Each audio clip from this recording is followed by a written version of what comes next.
everyone. My name is Julia Friedlander. I'm the C. Boyd and Gray Senior Fellow and Deputy Director of the Atlantic Council's Geoeconomics Program. It's my pleasure today to welcome Ulrik Vestergaard Knudsen, the Deputy Secretary General of the OECD, to talk about both his candidacy for Secretary General, but also the role of the organization, which may be misunderstood and not well appreciated with American audiences. So, Mr. Knudsen, it's a pleasure to have you here today. I wonder if I might start out just by asking you, what comes next for the organization, and why do you think it might need a new leadership? Well, thank you, Julia, and thank you for having me on the show. Thank you for your interest in the OECD. I think if we take a look at the biggest challenges confronting mankind in the next decade, there's climate change, migration, a looming new Cold War, the digital transformation, but also the threat of digital decoupling and deglobalization. If you look at these challenges, they have at least two features in common. One is that they are almost all of them transboundary. No country, be that the US, China, or the EU, can solve these problems alone. And also, they are interconnected.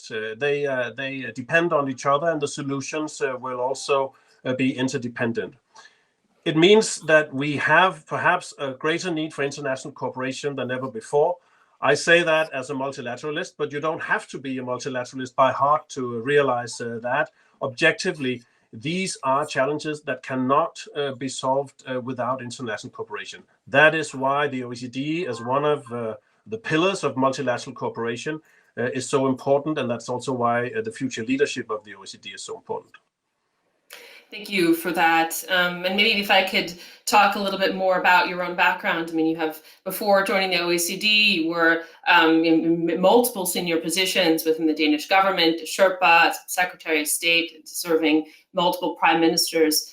How do you think that the sort of national element of the OECD actually plays out, right? How do you square the needs and desires of many sovereign countries into multilateral economic decision making? It's more easily said than done.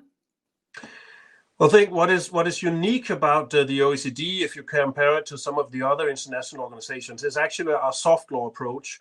We have a few areas where we do provide hard law, and I think we're going to talk about the digital services tax maybe in a minute. But if you look at the norms and values that we have created on corruption, on artificial intelligence, on code sub-liberalization of services, for example, this is really soft law. These are guidelines, these are recommendations. So in that sense, it's a multilateral organization providing advice to nations.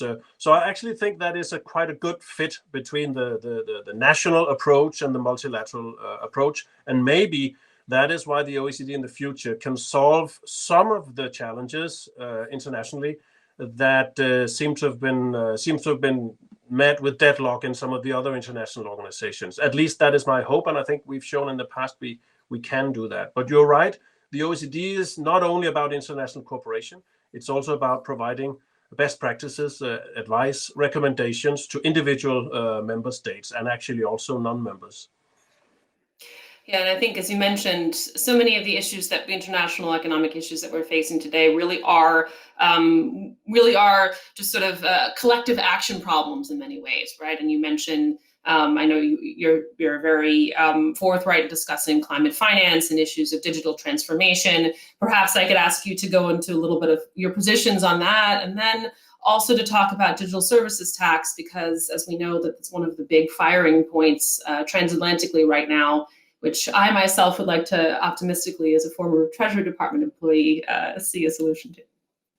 We certainly need that kind of optimism, because the big multilateral difficult deals have escaped the world over the last couple of decades. If you look at the WTO, we've not been able to agree on multilateral trade rounds for almost more than 25 years. If you look at climate change, we did manage to get to a Paris Agreement, but the action is still lagging behind if we are to realize the goals set out in the Paris Agreement. So why should we be more successful when it comes to an issue with the complexity and sensitivity of international tax? I think one reason for optimism, if you compare it with the other issues I just mentioned, is that the alternative scenario here is actually not the status quo. The alternative scenario here is perhaps numerous rounds of tit-for-tat retaliation on trade.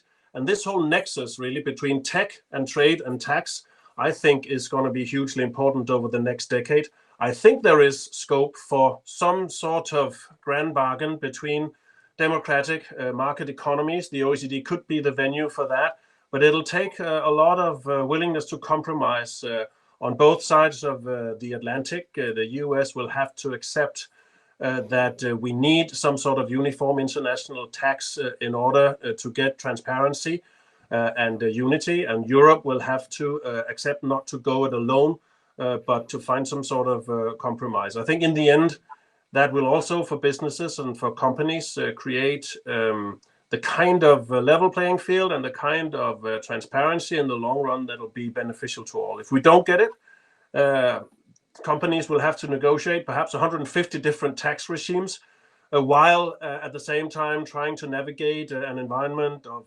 trade retaliation and so on.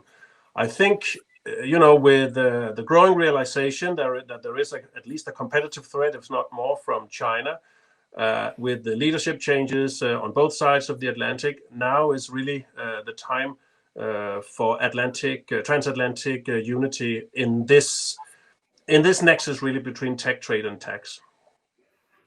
Thank you. And I think that should signal to American audiences that the OECD is an organization to put stake in and to understand its role, the role that it plays in international economic governance.